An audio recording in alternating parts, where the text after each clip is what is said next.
Oxygen. Uy, B, nag-review ka na? Ha? Hindi pa nga ako nakapag-review eh. Baka mag-stock knowledge na lang ako mamaya. Sige, review mo na kami. Ani MG? Magnesium. AR. Argon. XE. Sinon.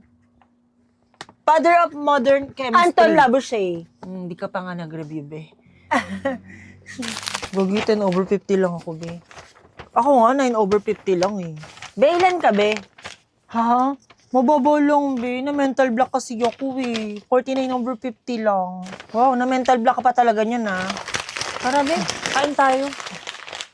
Be, napansin mo ba? Parang di nag-uusap sila Carla tsaka yung friends niya. Oo, napansin ko. Pero ayoko magsalita. Tsaka mangilang buhay nila yun eh. Pero alam mo ba, siya pala yung spy sa GC nila. Kaya pala kumakalat yung convo nila, siya pala yung naglilik.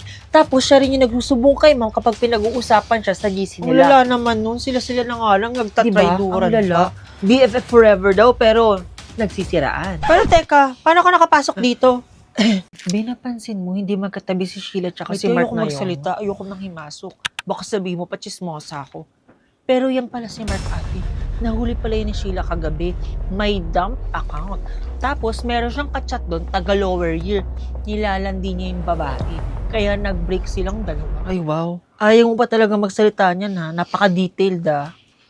Oy, Ben, anong ginagawa mo dyan? Ano chismis natin ngayon? Ay, te, marami akong chismis ngayon. Mabubusog kasi ichichika ko. Pero libre mo muna ako. Gutom na kasi ako eh. Taray, may bayad na ngayon yung chismis mo. Ano ba gusto mo? Big Bite Junior tayo. Eto, hindi to chismis ha. 39 pesos lang to. Budget friendly sa mga estudyante. Tapos ang sarap pa. Sarap. Sarap, di ba? Kaya pala pan size tong Big Bite Junior kasi sakto siya sa merienda.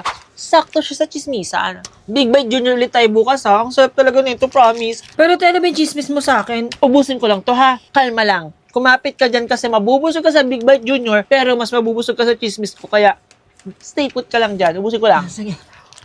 Bro. Hi, guys. Ay, hello! Nagpa-brace siya! Hoy, paano yung nahalata? Wow! Yun nga yung sinasabi ko. Ay, hala! Bagong rebound siya! Ang taray! Uy, halata ba? Nahiya tuloy ako. Oo, te. Yung buhok mo parang grades mo na. Ha? Paano? Parehas bagsak. Wow. Hindi, tignan mo. Hindi na magkatabi si Mark tsaka si Jonah. Wow. Wow talaga. Dati hindi mo paghiwalay yan eh. Ngayon hindi na sila nagpapansinan.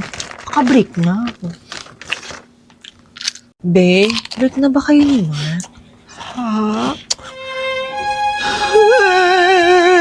Wow! Anong wow? Umiiyak na nga yung tao. Wow ka pa rin dyan. Tsaka kayo nakapawaw ng wow, napansin ko. Hindi naman ako sa kanila nag-react eh. Dito sa manguwan ko. Kasi mapapahuwaw ka talaga sa Pinoy Sarap Goodness ng manguwan. Tsaka nakakagana yung nakakagising yung lasa nito. Sige nga, patry. Wow pa ng wow dyan. Wow! Ay, be, leader namin yan, be. Sobrang bait niyan ko mo. Uy, B, may sasabihin ako sa'yo. Buti nakita kita. Ano yun, be? Tanggal ka na sa grupo natin, ha? Tinatanggal na kita. Kasi hindi ka naman natulong. Tsaka wala ka namang ambag simula una pa lang. Pero don't worry, ha? Hindi ako galit sa'yo, ha? Hindi ako galit, promise. Pero tanggal ka na. Yun lang. Thank you. Be, ang bait nga ng leader nyo. Grabe, no? Ang bait ng pagtanggal niya sa'yo. Ang pandiyo ay nagsasaad ng kilos o Galaw. Tama. Ano yan? Ano po, mga... Ano yung natunog dyan? Wala po. Akin na. Akin na. Uy, cellphone ko yan. Class, anong sinabi ko? Ano yan? Bawal mag-cellphone habang nagkaklase ako, di ba? Kahit hindi ko klase, bawal mag-cellphone. Ma'am, hindi po kasi sa akin yan, Hindi sa ito. Oh, hindi ko na problema yon. Dalhin mo magulang mo para makuha to. Nasaan na tayo? Ang pandiwa ay nagsasaad ng kilos o? Kilos o?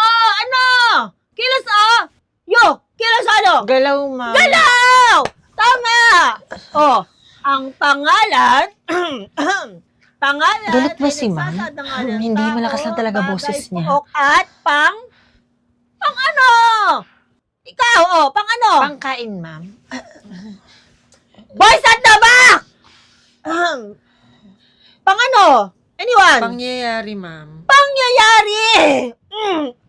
pangyayari? Nangangati na lalamunan niya. Ang daldal kasi. Babanding kasi yan sa airco kapag nasa faculty, nakikipagtismisa lang naman sa mga co-teachers niya. Tapos paglabas ng faculty, ang init! Kakasalitaan niya din yan, ang lakas ng boses kapag nagle-lesson. Akala mo laging may Tsaka kaaway. stress yan sa mga estudyante niya, lalo na sa boys at the back! Throat stress na yan!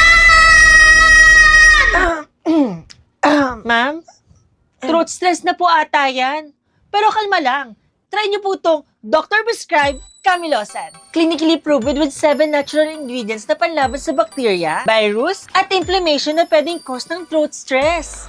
Wow, okay na si ma'am. Kaya naman, ang sagot sa throat stress, kalma lang with Camilosan. Oh, kalma lang din kayo ha. Mag-quiz tayo ngayon. Titignan ko kung sino ba talaga nakilig sa inyo sa lesson ko. Ma'am?